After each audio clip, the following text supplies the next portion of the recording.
I would like to call Harshit Jain, who scored All India rank of 1743 in JEE Advanced and BITSAT score of 346. Also, he is third runner-up of International UCMAS Universal Concept of Mental Arithmetic System Abacus competition held in Delhi University in 2015. He is the son of Mr. Hemendra Jain and Mrs. Sonali Jain. Please, Harshit, come upon a stage. Hello everyone and this is Harshit Jain और मेरी JEE advance में rank है 1743। So firstly मैं अपनी journey के बारे में शुरू करता हूँ। तो मैं 11th में रेडियंस में आया था जब, तो मैं 9th-10th में मैंने कोचिंग नहीं की थी। तो जब यहाँ आया तो ऐसा लगा सब लोग बहुत ज़्यादा पहले से ही प्रिपेयर्ड थे, तो ऐसा एक कॉम्प्लेक्स फीलिंग आती है कि यार अपन उतने प्रिपेयर्ड नहीं है और अपन कोचिंग भी नहीं गए थे।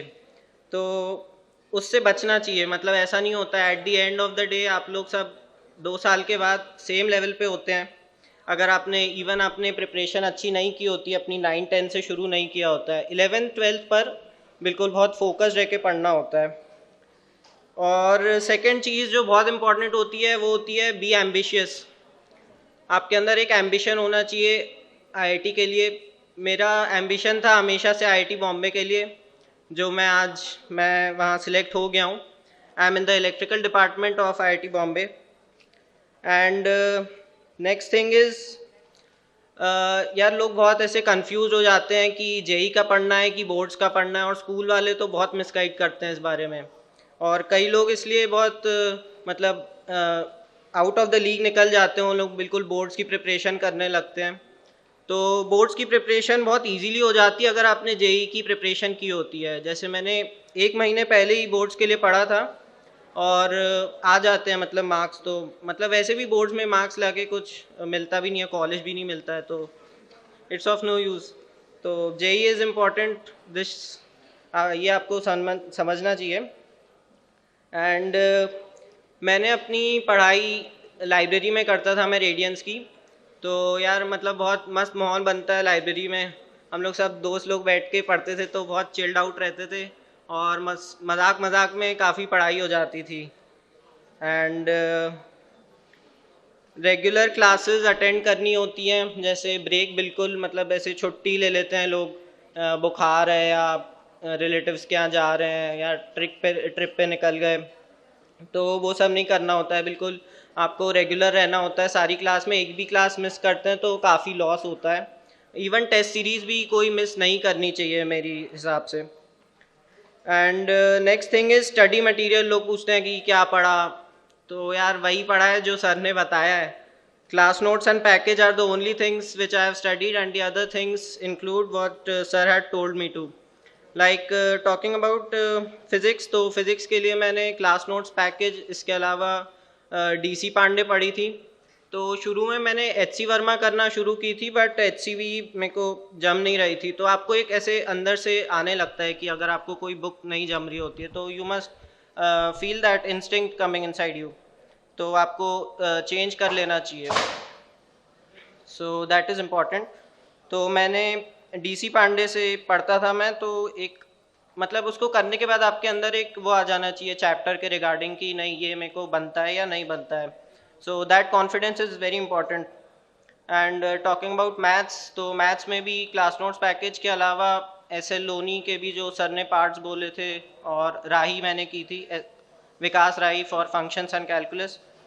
एंड देन फॉर केमिस्ट्री के लिए भी class notes package plus Himanshu Pandey for organic, N Awasthi for physical. And for organic मैंने फॉर इनऑर्गेनिक मैंने एनसीईआरटी पढ़ी थी सिर्फ। एंड प्रीवियस ईयर करना बहुत इंपॉर्टेंट होता है। प्रीवियस ईयर से आइडिया लग जाता है। मैं जानता हूँ कि जेई मेन में अभी बहुत ज़्यादा प्रीवियस ईयर के पेपर हो चुके हैं, पर उतना नहीं करना है। मतलब एक आइडिया लग जाना चाहिए कि पेपर में क्या आता है और क्या रेलेवेंट चीज़ें होती है पढ़ने के लिए। Next thing important is test series. So test series को सीरियसली लेना चाहिए और सारी देना भी चाहिए, प्रिपरेशन भी करनी चाहिए टेस्ट सीरीज़ के लिए। बट हाँ, रैंक वगैरह आती है ख़राब तो इतना भी डिप्रेस होने की बात नहीं है, पर इतना भी लाइटली नहीं लेना है। मतलब रैंक ख़राब हो रही है तो उसको बहुत सीरियसली लेना है और उस पर काम करना होता है। And after every test you must do its analysis. हम लोग तो एक एक दिन कई बार निकल जाता था टेस्ट के एनालिसिस में ही। लाइब्रेरी में सब लोग टेस्ट का एनालिसिस ही कर रहे हैं, मतलब नई नई मेथड्स ढूंढ रहे हैं, सर से पूछ रहे हैं, गलतियां देख रहे हैं और उनको सुधारने के लिए अगली बार क्या कोशिश रह सकती है वो उस पर ध्यान देते थे। And next thing is JEE advance के पेपर में मैं कहना चाहूँगा कि बहुत लोग डर जाते हैं अगर पेपर बहुत मुश्किल होता है। तो JEE advance is a very good exam और it's always full of surprises. So it may be possible कि अगले साल का या उसके अगले साल का पेपर काफ़ी मुश्किल आए। So you must be prepared for that. और कुछ लोग बहुत डर जाते हैं कि तो उन लोग का बहुत पेपर भी बिगड़ जाता है। जैसे हम लोग का भी इस साल का 2020 का पेपर काफ़ी मुश्किल रहा है, तो कई लोग का पेपर बिगड़ा है क्योंकि वो सिर्फ डर गए थे। तो डरना नहीं है, जो बन रहा है बनाओ और आगे बढ़ो, ठीक है। And next thing is I want to share from my journey which I have learn from the ways. It is my trick to remember things.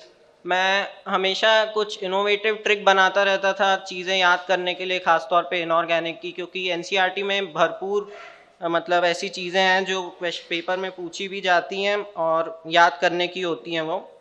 तो आपको ट्रिक्स बना बना के, अगर आपसे नॉर्मली नहीं याद होता है तो उसके लिए ट्रिक्स बनाओ। मैं करता था कि मैं अपनी नोटबुक में, रफ़ नोटबुक में जो मेरे को याद नहीं हो रहा उसको 10 पन्ने बाद लिख देता था। तो जब मैं वो 10 पन्ने बाद आता था 6-7 दिन में, तो मैं वो वापस से वो चीज़ पढ़ लेता था और उसको फिर अगले 20 पन्ने बाद लिख देता था, ताकि मैं जब उस पे आऊँ तो वो वापस में रिकलेक्ट कर पाऊँ और एक टाइप से रिविज़न होता रहे मेरा उस चीज़ का, तो वो याद होती रहे मेरे को। Okay, so that's from my side and all the best to all the aspirants of further जो जेई देने वाले हैं। Okay, thanks.